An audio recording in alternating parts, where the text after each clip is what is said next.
თუ ჩვენ სამოქალაქო საზოგადოებამ მასწავლებლები, აქტივისტები, უნივერსიტეტის თანამშრომლები თუ სხვა დარგის წარმომადგენლები ვერ გავაცნობიერებთ იმას, რომ თუ საქართველოში მოირღვევა თავისუფალი მედია მაგალითად აიკრძალება უამრავი ორგანიზაცია, რომელსაც შეუძლია რომ ამ პროპაგანდის მოღრევს დაუპირისპირდეს, მაშინ რა თქმა უნდა ქართულმა მიაღწევს ყველა იმ საწადელს, რაც გააჩნიათ.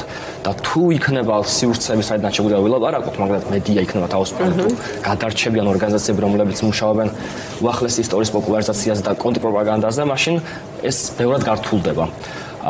აქ მეორე გარემოება არის ის, რომ ვის ეუბნებიან, რომ ვიზა ლიბერალიზაცია ცუდია და რაც დამღუპელია ჩვენს და ჯობია რაც ჩვენი ათასწლოვანი რაც მუხა მინდვრები და ჯეჯილი გადავარჩინოთ, ხო? აქ რომელიც რატომაც უნდა გადავარჩინოთ, უბრალოდ ვიზა ლიბერალიზაციით ხდება ამ ყველაფრის გადარჩენა. ხადია.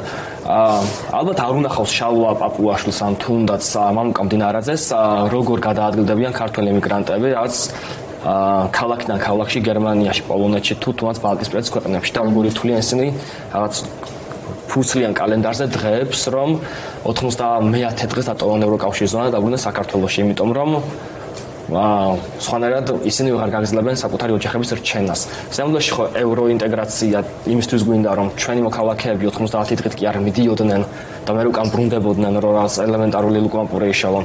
არამედ იმისთვის გვინდა, რომ ჩვენ აღარ დაგჭირდეს წასვლა ქვეყნიდან და დუშეთი იქნება, კასპი იქნება, ხაშური იქნება, მესტია იქნება, თუ პირობითად ბარისახო თუ ნებისმიერი დაბა თუ სოფელ საქართველოში, რომ თავის თავს არ ჩენდეს ტურიზმი იქნება, ინფრასტრუქტურები იქნება, ვაჭრობა იქნება, განათლების კერები იქნება თუ სხვა, რომ ჩვენი თავი ჩვენ თვითონვე გვეკუთვნოდეს და სამდროში ეგაა პრიორიტეტი ალბათ, რომ შენ იყო მიმოცვლაში გარე სამყაროსთან, გქონდეს საკუთარი იდენტობა, გქონდეს საკუთარი საზღვრები, რომელიც შიგნითაც გადაადგილდებიან ტურისტები, ადამიანები, პროდუქცია, ცოდნა, რაც მთავარია იდეები, ხო?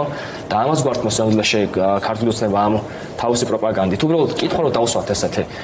რამდენი და მე ვარ პირველ რიგში ადამიანი და თავად ვიპასუხებ ამ კითხვას. როგორ გავოგონდით, როცა ვნახეთ პირველად ევროკავშირის ზონაში, რომ ტრანსპორტი მოდის ზუსტად 5 წუთში. და როგორი გავგონებულები და აღშფოთებულები ვიყავით, რომ დაბნელობისგან პირველ რიგში, ხო?